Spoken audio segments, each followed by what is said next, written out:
As the carrier America steamed back into port after 7 months patrolling the Indian Ocean and the Mediterranean Sea, some last-minute cargo was being flown off the decks, and the crew was assembling for its homecoming.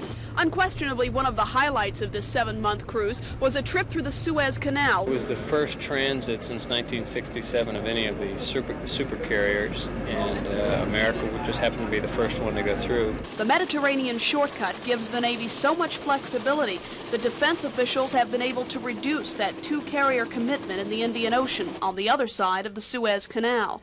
There are certainly some other areas of the world that right now have our attention as well, including the Mediterranean.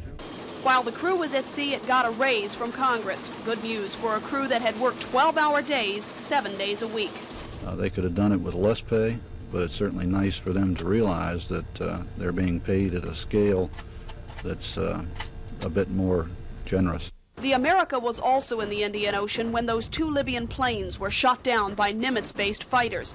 Lieutenant Junior Grade Chris Peacock says the crew followed the story as closely as it could. I think if America had been in the same position that Nimitz had, she would have reacted the same way. As the flat top approached the pier, 3rd Class Petty Officer Gary Underwood scanned the crowd for his wife. You don't really count the days, you don't count the hours, it just goes. To find out how 7 months goes for the loved ones of these sailors, Terry Zahn spent the morning with their families. I'm Terry Zahn, Pierside. There have been homecomings ever since men first went down to the sea in ships. But don't tell these people their old hat. When a loved one's aboard, they're special. We're from Newport Beach, California, and we're waiting for our son Matthew. I'm waiting for Michael Fields, and I'm from Decatur, Georgia. Fernando Lorendi, and we're from New York. We're waiting for Clarence Evercarver. He's an E5, and I'm from Clarksdale, Mississippi. All right, welcome home, USS America!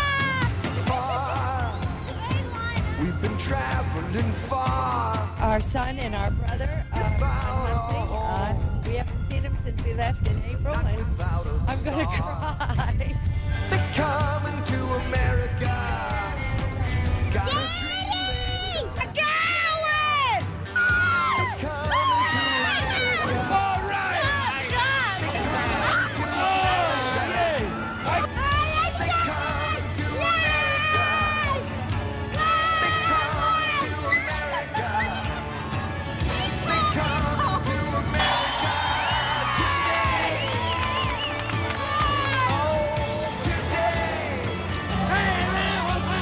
There's only one thing that could have made America's homecoming any more joyous: if it had come in July. At Pier 12, Terry Zahn, The Daily News.